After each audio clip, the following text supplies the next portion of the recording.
Magandang umaga po. So we are from the College of Nursing from St. Thomas. So nagkakandak po kami neto kasi subject namin po sa HE, which is Health Education, meaning magti-teach po kami about health. And yung topic po namin na napili is about hypertension, or most common way is the high blood pressure. So yung hypertension po or high blood is isang kondisyon, taas ang pressure ng dugo sa katawan. So, nakadepende ito sa lakas ng pag-pump ng puso or sikip or duwag ng ating mga ugat. So, kapag malakas ang pump ng puso at manipis po ang ugat, tumataas ang blood pressure. So, delikado po ito kasi kadalasang walang sintomas or there are no signs or symptoms. And kaduan po nga tao kat handa ngay amo nga adati high blood da or hypertension, baka pati shock may kat high blood ko.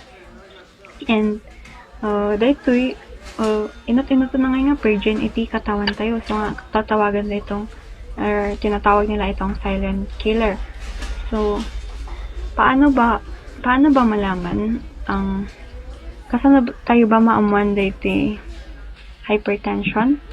So, of course, magpa-check ng BP, mabalin sa health center, hospital, pharmacist, or pwede po sa bahay. So, sa bahay, meron po tayong digital thermometer, pindot lang po natin, and boom, magpapak po yan, and meron na. Pwede naman pong manual BP. So, pero dapat skilled po tayo inya. Dapat skilled po tayo kasi baka mali po iti pa nag-pop sa BP ngay kat mabalin nga pumtok yung ugat kat mabalin tayo may kapatay or worse that's the worst. So iti normal 120/18 no BP po, and dapat po every once a year tayo nga agpa-check iti blood pressure. And mas madalas dapat kung may diagnose na po kayo ng hypertension. And mayroon po mga possible symptoms or signs. Pero dagito po ngay kat-ada talaga nga napigsa talaga or very severe high blood tayo. Mabalin headache, o dizziness, mululaw tayo, malabong pagtingin or bublur yung mata tayo, or nadagsan iti karabukod tayo. So, dapat magpatingin tayo dagos iti health professionals, okay? And, ma'am, adarin po iti risk factors or iti risk factors sa dagitoy. So, kasano tayo ba maalala dagito nga kasano tayo ba maalala dagito nga hypertension or high blood? So, most common po is yung kinakain natin, nagkakanan tayo nga na alat, na fatty foods, nagigay po. Kasi di fatty foods, mabalin po nga maisalat-salat na yung tiugat tayo. Kasi pagnaan ng blood, kumutong veins tayo or orat tayo. And dagiti po bisyo tayo, dagiti sigarilyo tayo kan alarak, mabalin po nga mapardo ti organ tayo, pagkaraw i-weekend na heart tayo. And di po tayo nga exercise, mabalin nga ag-weekend heart tayo. So, most common is yung stress. Diba nga based from experience, no matter iti high blood pressure tayo. Mabalin mat nga genetics through family. Like, mamam ko mga kinipapam, aditi high blood ka, mabalin nga maipasa kinyam. So, through genetics. And, so, anyal ba ti mangyari dito tayo nga magapan nga dagos. So, mabalin pong nagkaroon tayo stroke, heart attack, kidney failure, blurry eyes. or no severe po talaga kat agbalin na ikapatay tayo dito eh. So dapat tapno maiwasan tayo dito eh, dapat mangan tayo iti gusto like vegetables and fruits, or dapat split tayo balance ada ti fat ada iti vegetables, kasi iti vegetables kat nalaklaka nga ma-digest ken ada ti vitamins na makatulong iti bagi tayo. And of course ag-exercise tayo tapno nag-heart tayo kat pumigsa ken ma-exercise matlang ag-pump or ag-beat. Dapat agkutit tayo everyday. And of course itigil tayo tis ag-sigarilyo, aga-arak, bagita. Tayo dapat na ag-inom. Kasi jay maperdi iti organ tayo. And so no adamot ti agas ni in-consult iti doctor, dapat inaman tayo everyday, yan tayo nga lablabsan. Kung may saldaw or na-feel tayo kumatatak at may tirik na tayo, dapat inuman excuse me dapat inuman tayo latte for everyday. And again ma'am, dapat magpa-check up po tayo every year, or pag may hypertension na tayo every month para ma-assess yung condition natin. And so overall po, kumain ng tama, mag-ehersisyo or mag-exercise, tigil-tigil ang pagbibisyo, and magpa-check po regularly. And yun lang po. And may free BP po dito para ma-reassess yung blood pressure niyo. 7 minutes.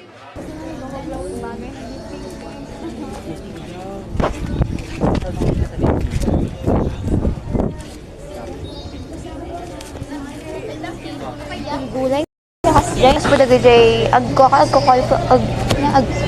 minimum ko ba ti kwan soft drinks ka kasi jay ayan okay well danom na lang po hanggang later po ti kwan about po high blood basahan nila tan ma'am na dati time yun. Thank you po. Sige po.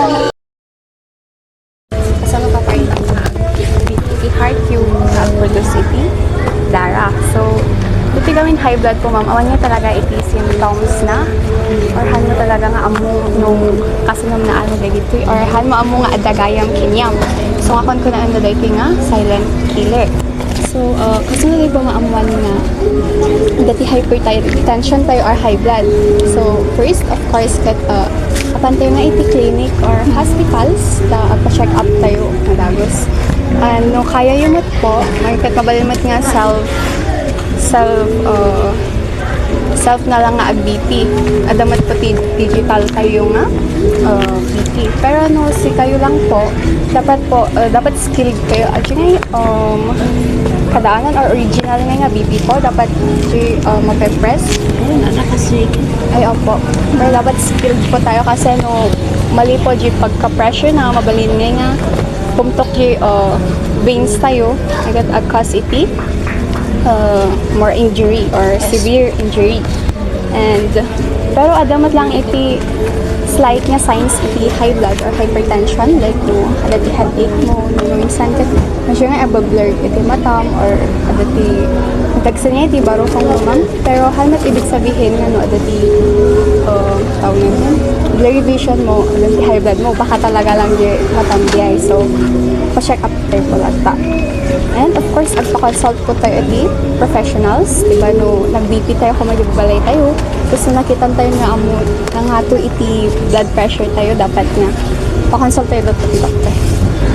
Ayan, so ada po ti risk factors sa dagito eh. Like, kung siya ngayon kankanon tayo, kasi ba nga maalala kita high blood. So, dagay kankanon tayo, like, di kita fatty foods, di kita unhealthy, like, junk food siguro, no, kanan na yun tayo nga kankanon di kita. Kasalamin di fats, no, kanan tayo kat magnangay anti-veins tayo, dagi di oils, kasi lang water data, pag na anti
Hindi naman ito ano sa inyo. Maraming. Magdoktor. Hindi ko pinulo yung gamot na binigyan nila sa akin. Thank you. May maintenance po kayo. Ay, hindi ako pinulo. Ay, Hindi naman. Pero nagagban lang. Ang nagagban lang iniinom ko yung ano ko, herbal. Yung binigay sa akin ng doctor, Rosalpan.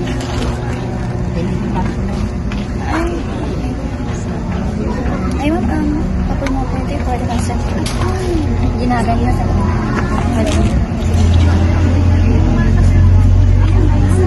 First year tayo? Opo, first year. Kung magkalang ako ng nursing dito.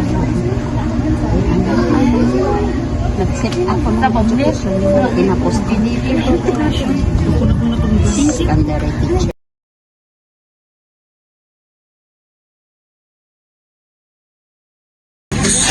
Is high and that old clock is moving slowly. So am I. Workday passes like molasses in winter time. It's July. I'm getting paid by the hour and older by the minute. Boss just pushed me over the limit. I'd like to call it something. Think I'll just call it a day. Pour me something tall and strong, make it a hurricane before I go insane. It's only 12:30, but I don't care. Yan niya po yung bagay de las niya meeting. Ay, baga daw mga kasi yung normal po na yung This overbreak stretching out real wide, maybe all night.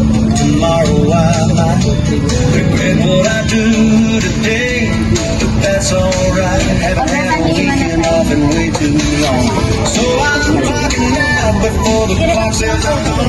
Tell the crew I vanished into the bay, so pour me something tall and strong, make it a hurricane before I go insane.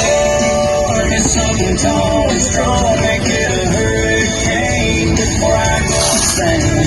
It's only 12:30, and I don't care. It's 5 o'clock somewhere.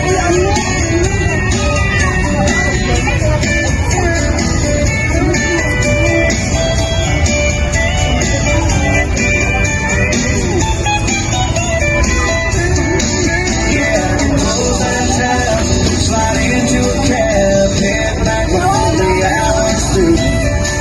But man, I need this breeze, this drink, this ease, and a chair with an ocean view. So pour me one more tall and strong, let the rhythm roll, let the worries be gone.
And I heard him tell the warden just before.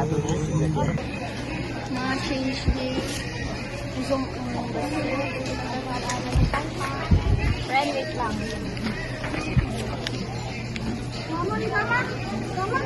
Ang pabipiya na. Ay, ano ito mo.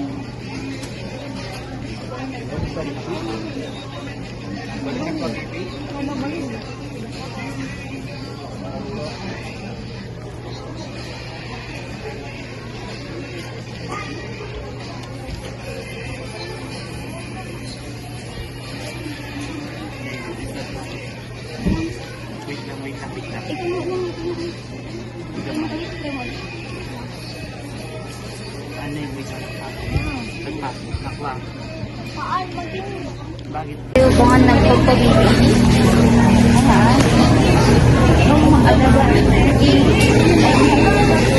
Ang siyempre ba si soft drinks? Mas light. Junk food. Mga soft drinks. Exercise ka mama? Ayun, ako mo din ang dali niya magmagdala sa nagtantry ng pag-exercise ka din. Dapat 1 kilo per day about now 5.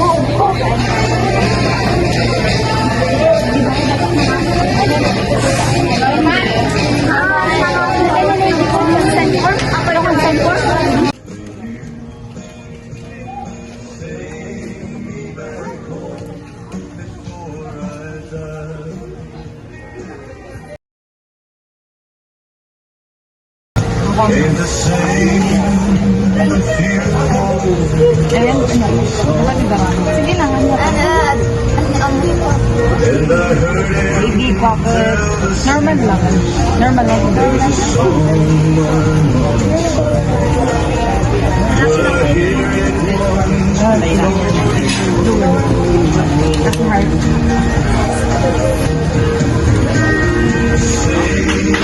Ay, excuse me.